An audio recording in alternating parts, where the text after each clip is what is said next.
make America powerful again. अमेरिकी राष्ट्रपति चुनाव में डोनाल्ड ट्रंप निर्विवाद विजेता बनकर उभरे हैं। वहीं कमला हैरिस को करारी हार का सामना करना पड़ा है। माना जा रहा है कि ट्रंप की जीत में अमेरिकी मुसलमान मतदाताओं का बड़ा हाथ है, जिन्हें अभी तक डेमोक्रेटिक पार्टी का समर्थक माना जाता रहा है। डेमोक्रेटिक पार्टी की ओर से कमला हैरिस राष्ट्रपति पद की उम्मीदवार थीं। इस बार भी ऐसा लग रहा था कि ट्रंप के पिछले कार्यकाल को देखते हुए मुसलमान मतदाता डेमोक्रेटिक पार्टी को ही वोट देंगे, लेकिन ऐसा हो न सका। इस चुनाव में मुसलमानों का काफी ज्यादा वोट डोनाल्ड ट्रंप को मिला। इन वोटों की मदद से ट्रंप ने मुस्लिम बहुल राज्यों में भी कमला हैरिस को बड़े अंतर से मात दी। ऐसे में ट्रंप की जीत को लेकर अरब देशों के मीडिया में काफी कुछ कहा जा रहा है। इजराइल हमास की जंग की वजह से अस्थिर हो चुके मध्य पूर्व पर ट्रंप की जीत के पड़ने वाले असर को लेकर कयासों का बाजार गर्म है। अरब न्यूज वेबसाइट ने ट्रंप की जीत और कमला हैरिस की हार का कारण इजराइल गाजा युद्ध को बताया।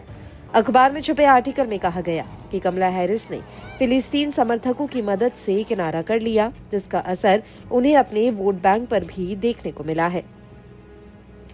द न्यूज अरब वेबसाइट के अन्य आर्टिकल में सीरियन अमेरिकन लेखक की ओर से कहा गया है कि हमें ये याद करने की जरूरत नहीं है कि डोनाल्ड ट्रंप कौन है।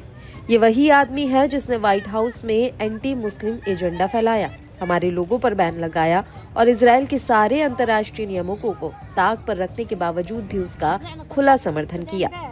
वहीं न्यूज एजेंसी एएफपी ने ट्रंप की जीत का मध्य पूर्व पर पड़ने वाले असर पर फिलिस्तीन और इजराइल में कई लोगों से बातचीत की। इस मामले में लोगों की मिली जुली प्रतिक्रिया दिखी। गाजा के कुछ विस्थापितों को लगता है कि ट्रंप युद्ध रुकवा सकते हैं। उनका कहना है कि ट्रंप एक कारोबारी शख्स हैं और उनका ज्यादा ध्यान आर्थिक मुद्दों पर रहता है। कुछ लोगों का कहना है कि ट्रंप को युद्ध खत्म कराना चाहिए, क्योंकि अब ये फिलिस्तीन के लोगों के बर्दाश्त के बाहर हो गया है।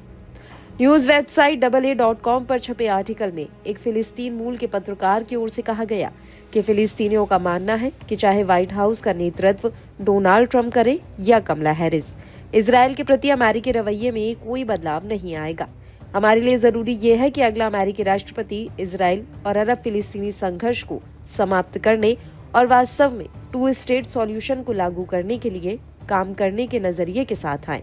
उन्होंने आगे कहा कि फिलिस्तीनी अमेरिका में ऐसी सरकार देखना चाहते हैं जो क्षेत्र में जंग को बढ़ाए नहीं बल्कि खत्म करने पर काम करे।